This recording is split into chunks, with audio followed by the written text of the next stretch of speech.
જય શ્રી કૃષ્ણ મિત્રો, ચાલો આજે આપણે હેલ્ધી અને ટેસ્ટી જુવારની ઇડલી બનાવીએ.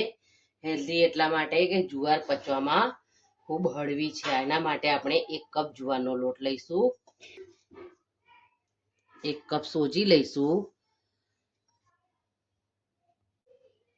અડધો કપ દહીં લઈશું અને બરાબર આપણે એને મિક્સ કરી લઈશું. હવે જે વાડકીથી લોટ ભર્યો એ વાડકી ભરીને આપણે દહીં લીધું. હવે પાણી લઈશું 1 વાડકી ભરીને અને બરાબર મિક્સ કરી લઈશું.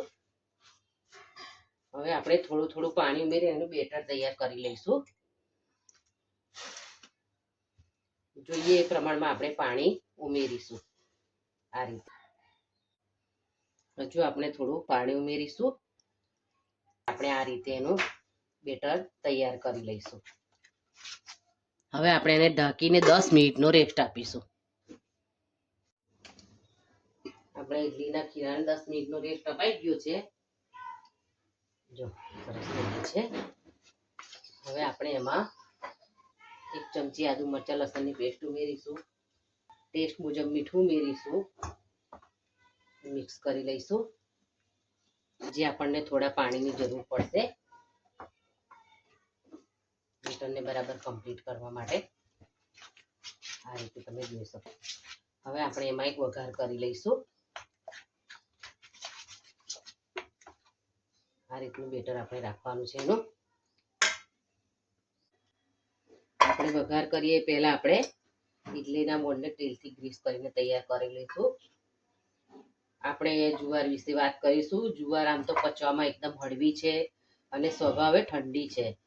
એને તમે દરેક ઋતુમાં ખાઈ શકો છો, પણ ઉનાળામાં ખાસ કરીને ખવાય છે કેમ કે તે ઠંડી છે અને પચવામાં હળવી છે. એ તમારા ડાયાબિટીસને પણ કંટ્રોલમાં કરે છે અને જે વજન ઘટાડવા માંગતા હોય એ તો ખાસ જુવાર ખાઈ શકે છે. ચાલો આપણું ઇડલીનું મોલ્ડને આપણે ગ્રીસ કરી લીધું છે. હવે આપણે ઇડલીમાં તડકો કરી લઈશું. રાઈ લઈ લઈશું, અડદની દાળ લઈશું, લીંબુના પાન ઉમેરીશું. ઇડલીના બેટરમાં ઉમેરી દઈશું. બરાબર મિક્સ કરી લઈશું.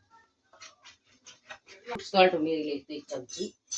અને એક્ટિવેટ કરવા થોડું પાણી ઉમેરીશું. બરાબર મિક્સ કરી લઈશું.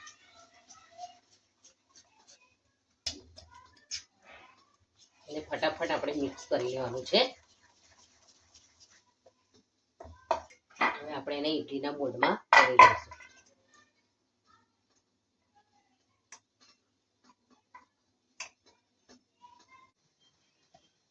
હવે આપણે ઇડલીના મોલ્ડને સ્ટીમરમાં લઈ લઈશું.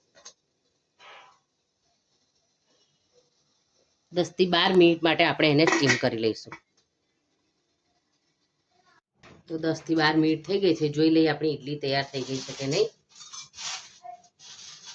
તમે જોઈ શકો છો ટૂથપીક એકદમ ક્લીન આવે છે. આપણી ઇડલી સરસ તૈયાર થઈ ગઈ છે. હવે આપણે એને લઈ લઈશું.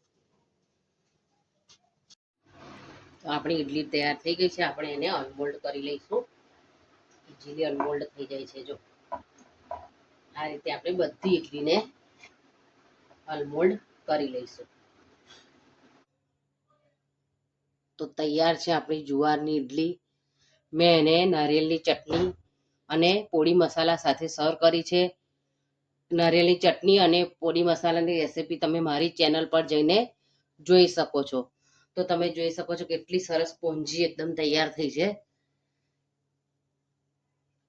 જોતા જ ખાવાનું મન થઈ જાય એવી સરસ પોચી છે એકદમ. એટલે તમે એક વખત ચોક્કસ મારી રીતે ટ્રાય કરજો અને બનાવજો અને કોમેન્ટમાં લખીને જણાવજો કે મારી બનાવેલી ઇડલી તમને કેવી લાગી છે. અને કોમેન્ટ જરૂર કરો તો મને બીજા વિડીયો બનાવવાની પ્રોત્સાહન મળે. અને મારી ચેનલને સબસ્ક્રાઇબ જરૂર કરો અને મારા બેલ આઇકનને પ્રેસ કરો તો તમને મારા નવા વિડીયોની નોટિફિકેશન મળતી રહે. Thank you.